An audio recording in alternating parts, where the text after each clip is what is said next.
Well, People, Places, and Things is a play by Duncan Macmillan. I saw it at St. Anne's Warehouse in 2017. It's a show about addiction, but it has an incredible amount of design and movement within it in order to tell the story. It is the most incredible play I've ever seen on stage. It is spectacle, it's visceral, it's painful, it's beautiful, it's so inspiring. Movement enhances any story because it just brings it into a state that's not possible with language. You can express things that you can't quite get at. You can also express in a way that allows someone to interpret it in their own way, and that looseness and the breadth of potential is really cool. But what's super interesting about this play specifically and how it involves movement is that we use movement and we use dancing to get into Emma, the main character's psychological state of being, how she's seeing, what she's maybe hallucinating, and what's happening to her, and all of that is done through movement and through the ensemble moving and creating that reality for both her and the audience.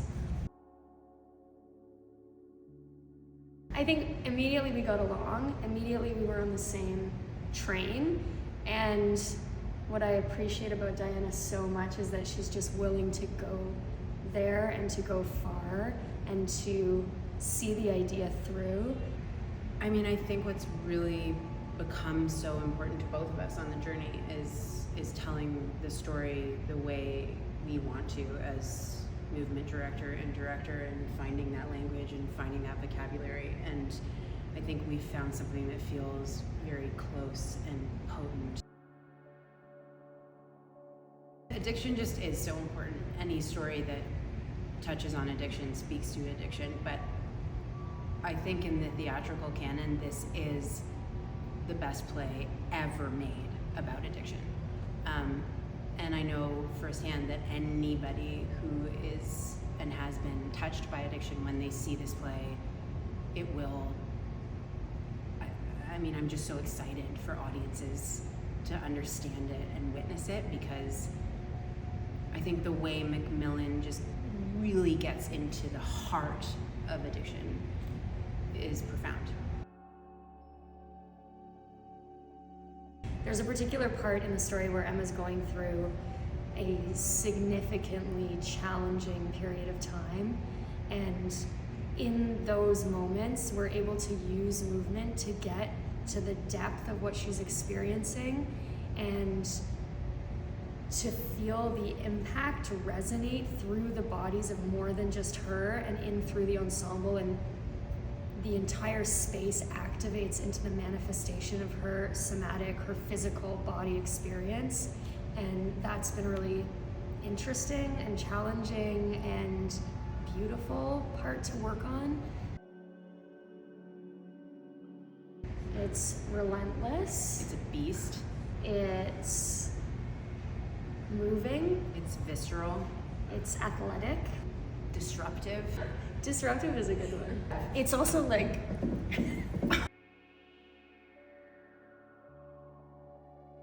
I mean, my hope is that the audience walks away with a feeling of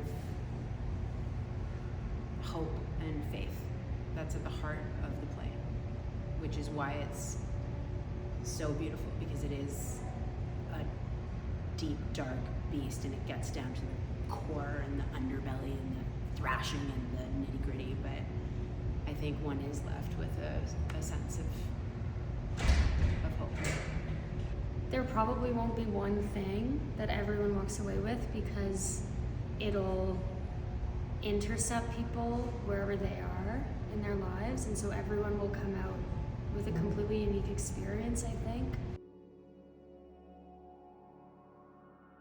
Yeah, I think it is a really important moment that the coal mine is welcoming dance into the theater, and I think this particular collaboration with Alyssa is so special. I feel like really, really excited about this collaboration, and not only what it means for the show and the experience of the show and what people are going to be able to feel, which is going to be a very new coal mine experience, but I'm also really jazzed for what that means for the future of where the coal mine is going.